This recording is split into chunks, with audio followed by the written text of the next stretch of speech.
I'm Michelle Jana Chan, and this is Fast Track's Insider Guide with my top travel tips from around the world. On March 3rd, the Iditarod dog sled race begins in Alaska. Starting in Anchorage, the race covers over 1,000 miles, crossing rugged terrain, mountains, frozen rivers, and desolate tundra. Each team of a dozen or so dogs and their musher cover the distance in roughly 10 to 17 days, depending on hazards, which can include moose and bear, as well as bad weather that can close out visibility. The race ends in Nome on the Bering Sea. The party starts as the mushers roll into town. Another race, this time in the Gulf, beginning in Bahrain. Sailing Arabia, the Tour, takes to the seas February 12th, with 6 teams racing identical boats, which aims to focus attention on skill and teamwork, rather than boat design and engineering. This year, one boat will have a fully female crew. The race will cover 1,400 kilometres, moving across the Gulf, with stops in Doha, Abu Dhabi and Ras Al Khaimah, before moving on to Oman. The finish line is in Muscat on February 27th.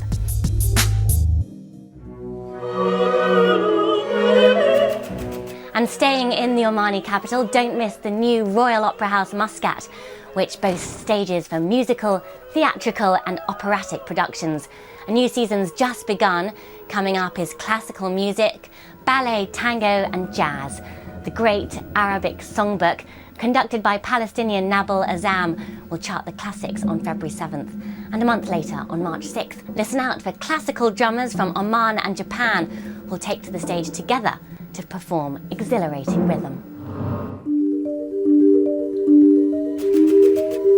From February 6th, one of Japan's biggest winter festivals, the Sapporo Snow Festival, is set to attract millions of visitors to see the snow statues and ice sculptures at 3 venues across town.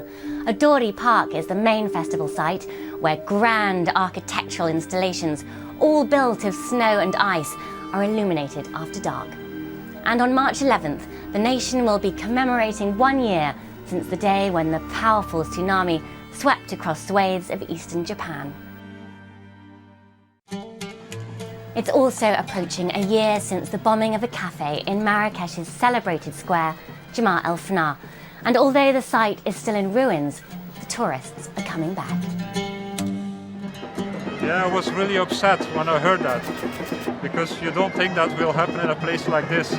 But that doesn't mean that I do not want to come anymore to that nice town here. That was Belgian tourist Johan van den Heulen telling me why the terrorist strike has not kept him away. At the end of February, it's hoped the Marrakesh Biennale will help attract tourists back. There'll be 5 days of performances, debates and film screenings. Look out for the Higher Atlas art exhibition at the Theatre Royal.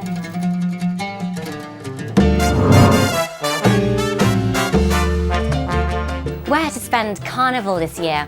Well, the mining town of Oruro in western Bolivia will be throwing a party with tens of thousands of dancers and musicians in colourful costumes and extravagant masks, as well as more sober mystery and morality plays. Some say La Diablada, as the party is called here, even rivals Rio's Carnival. It's certainly more intimate, taking place on the city's streets and plazas rather than inside a stadium.